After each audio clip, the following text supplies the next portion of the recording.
Le document présenté ici est le compte-rendu de visite du professeur stagiaire du second degré, lauréat du concours interne et réservé. Le compte-rendu de visite, comme son nom l'indique, porte sur les observations effectuées au cours d'une visite ou même d'un ensemble de visites afin de donner une vision plus large de la situation du professeur stagiaire. Le tuteur et le professeur stagiaire peuvent donc choisir d'organiser une visite en vue de rédiger ce compte-rendu. Mais le tuteur peut considérer qu'une seule visite d'une heure ne suffit pas à qualifier le travail engagé dans la classe et de ce fait prélever différents moments d'observation qui permettront la rédaction d'une synthèse plus constructive. Rédigé au cours de la première période, qui est souvent une période de rencontre avec le professeur stagiaire, le compte-rendu de visite a pour principal objectif de définir les pistes de travail et les axes de progrès prioritaires, ainsi que les besoins en formation, tels qu'ils ont été abordés avec le professeur stagiaire au cours de l'entretien qui a fait suite à cette ou à ces visites. De ce fait, le professeur stagiaire, qui est co-signataire de ce document, ne doit pas en découvrir son contenu au moment de la signature.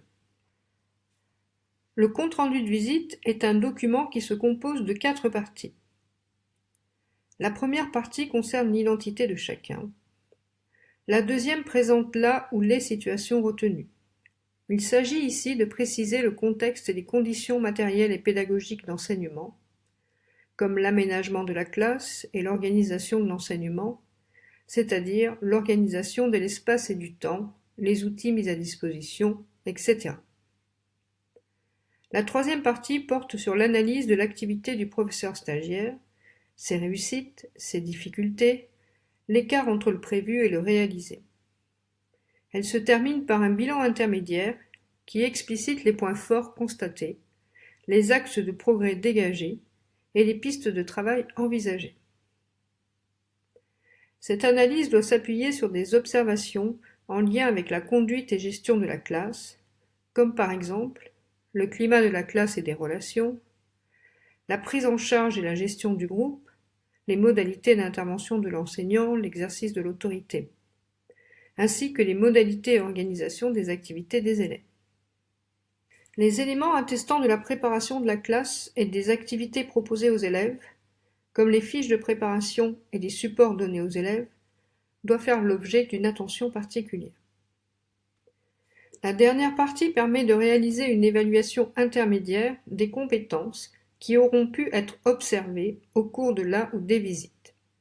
Cette évaluation doit distinguer pour chaque bloc de compétences les composantes qui ne sont pas encore présentes et pourtant incontournables du métier d'enseignant et qui devront donc être travaillées prioritairement, comme vous l'aurez signalé dans la troisième partie du document au cours de l'analyse.